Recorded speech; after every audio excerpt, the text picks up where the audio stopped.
Hello, my name is Jacob, and today we will be taking a look at the vintage collection Boba Fett figures, specifically the Return of the Jedi version. And to start things off, we're just going to take a closer look at the painting and sculpting on this figure, starting with the helmet. This is one of the biggest wins of this figure, I think, is just that the helmet looks so accurate and awesome.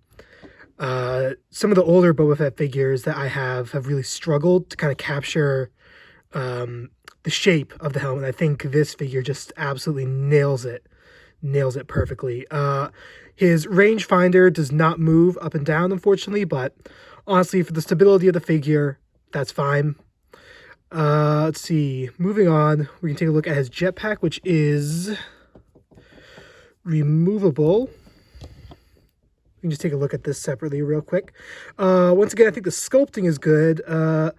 Painting, for the most part, is good. My only real complaint is that the white parts on the thrusters, the jetpack, and on the missile, they should really be more of a silver color. But beyond that, I think this is a very, very nice jetpack. So just plugging that right back in. Oh, and they even went so far as to sculpt in the little strap details on his back. And that just real simply plugs into his back, and it is a very secure fit. I like that. Let's see, we got his cape, actual cloth. It's really nice, and I think it's frilled really very well, and also it's folded up so it's not overwhelming, which I really like. It's just the right size. Also have some holes in the back that you can see. So of all the Boba Fett figures I own, I think this cape might be my favorite, because, you know, it's small, but it's also actually made of cloth, so it fits and displays well. Moving on to his chest plate. Once again, I think the painting here is really nice because there's a little emblem on his chest plate right there, and the scarring, I think, is very well done.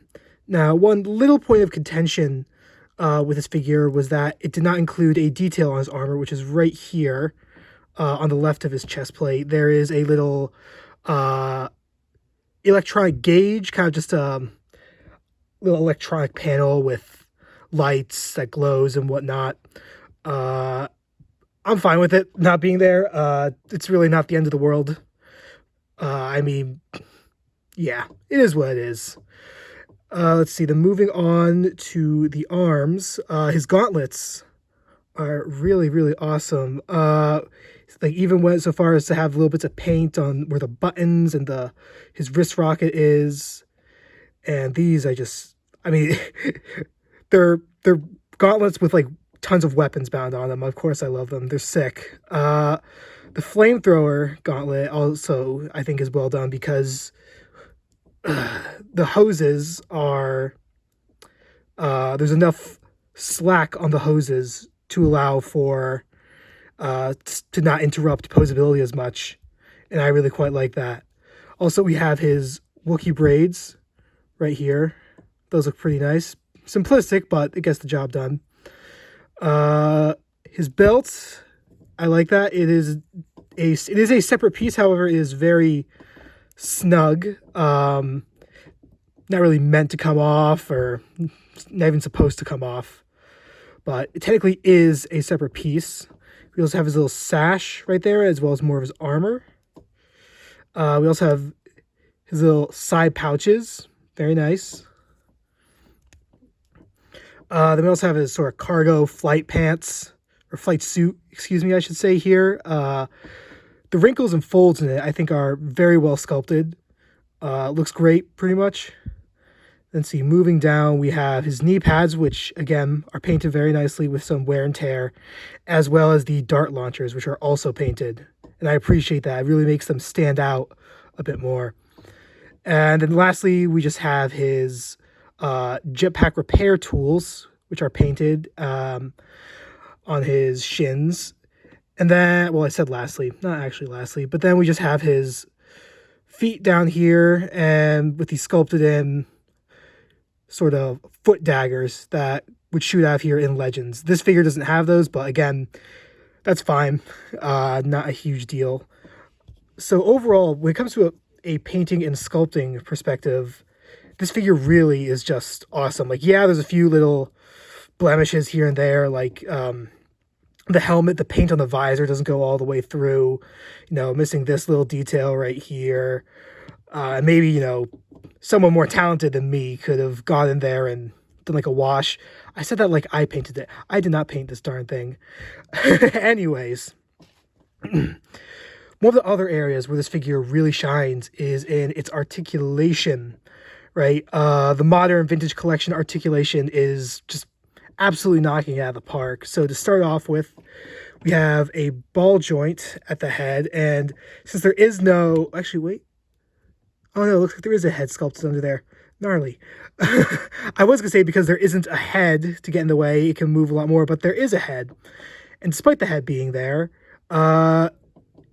it still articulates very well. Get plenty of up, good amount of looking down, and then also some side to side. Right? That's a very nice ball joint. Moving down to the shoulders, they can rotate up about that far, so with the armor, it just kind of hangs off this this piece right here. It's just a rubbery piece, so theoretically you can push it like as much as you would want, but just be cautious, because this always, as always with rubber pieces, has potential to rip and tear, and you really don't want that. Arm can move out that far. That's a very good range of motion. See, then we have a nice deep bend at the elbow, along with a swivel at the elbow. Moving down to the hands, they can rotate, and the gauntlet doesn't really get in the way, especially this one, due to the big underarm cannon. You can still get pretty much a full 360 with minimal collision between the hand and the gun. And on both hands, he has a hinge joint, which is very nice. And that's especially helpful for this hand, because this is the hand that holds his gun. So it's very helpful if you want to have more dynamic poses with his blaster. Moving on to the waist, we have a ball joint here, which allows for, let's see, get a bit of an arc and a bit of a crunch, as well as some side to side, and of course, good old-fashioned rotation. Moving on to his legs, we have a series of hinge joints that act as a ball joint would act. However, from my understanding of action figure joints, this technically is not a ball joint, but it basically does the same job as it. So it can move out, in, and out. And then you get a swivel up there as well. And that pretty much allows the leg to go anywhere you want. So just kind of this series of hinges lets you do basically, I think it can be a bit wonky, especially if you're used to ball joints on the legs of figures, but once you get the hang of it, it's not too bad. Then you also have a swivel at the thigh. Very nice.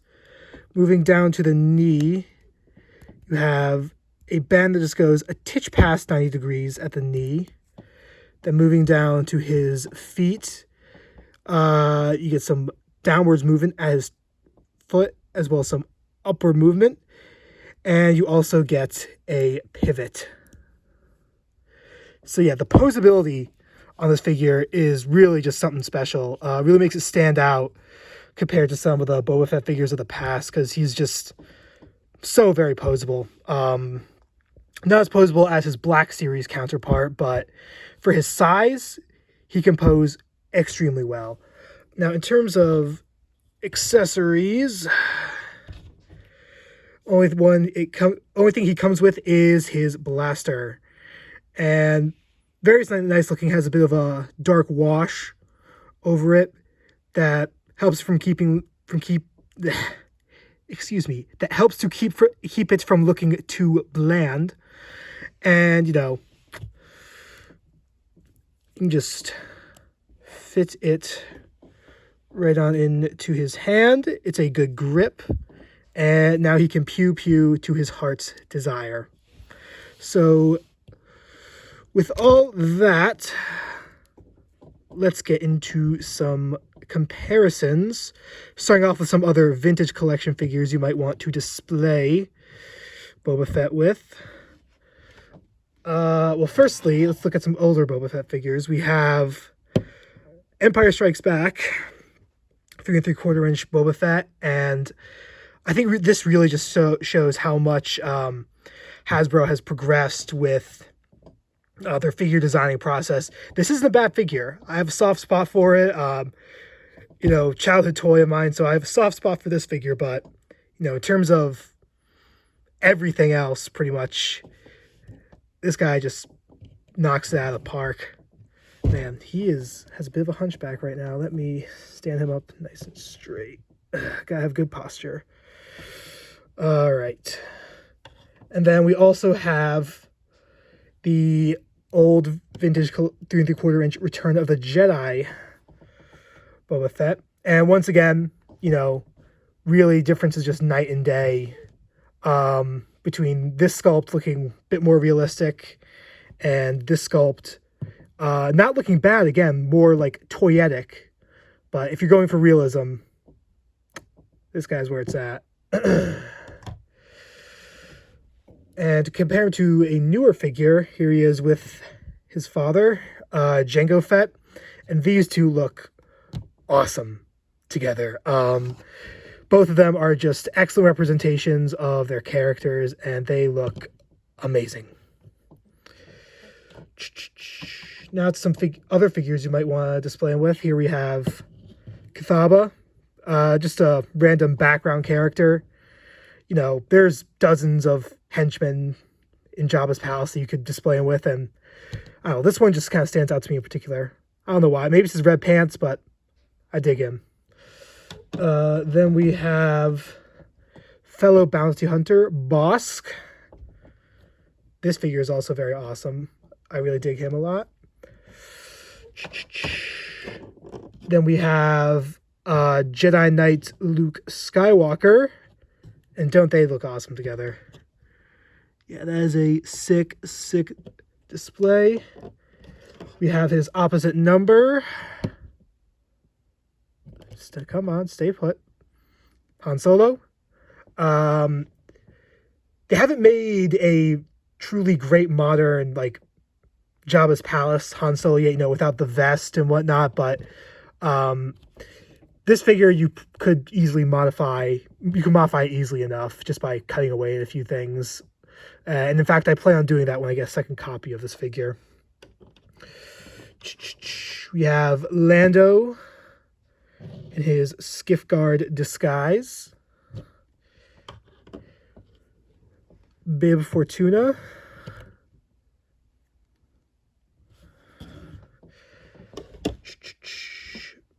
And of course, his boss, Jabba the Hutt. This is specifically the 3 3/4 inch Black Series version from the 2015 Rancor Pit Toys R Us set. But however, this sculpt is the same as the version that came with the HasLab sail barge and the version that came with the Throne, the Throne environment playset that came out this year. Whoa. Jabba, what have you done? No. And lastly, and arguably most importantly, Han and Carbonite. This figure does not have a stand. However, and this specific version is from the Jabba's Palace Adventure set. His sort of trophy display. Yeah, and just to give you a comparison to some other types of toys, here we have his Black Series counterpart. And, you know, don't talk to me or my son ever again. Next up we have Earthrise, Optimus Prime.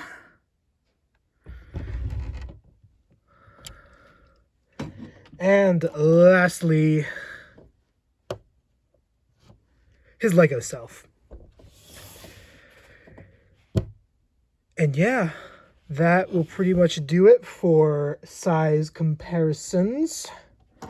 So with all that being said, is this one of the greatest vintage collection figures ever made? Absolutely it is. Is it the best? Maybe. Maybe. I definitely would say it's in the running for the best vintage collection figure. I mean, beyond just, the articulation, painting, and sculpting, this figure's awesome, because it's Boba Fett, right? He always gets the sickest toys, and he always looks sick in toy form, right? So, with all that being said, I do hope you enjoyed. If you have any feedback for my styles of review, please leave it in the comments below. I didn't write a script or anything for this. I just kind of rambled. So if I was stuttering or tripping over my words, do forgive me. I'm just doing this for fun, not trying to be terribly professional. But yeah, I sincerely hope that you enjoyed. I hope that you all have a fantastic day. Thank you so much.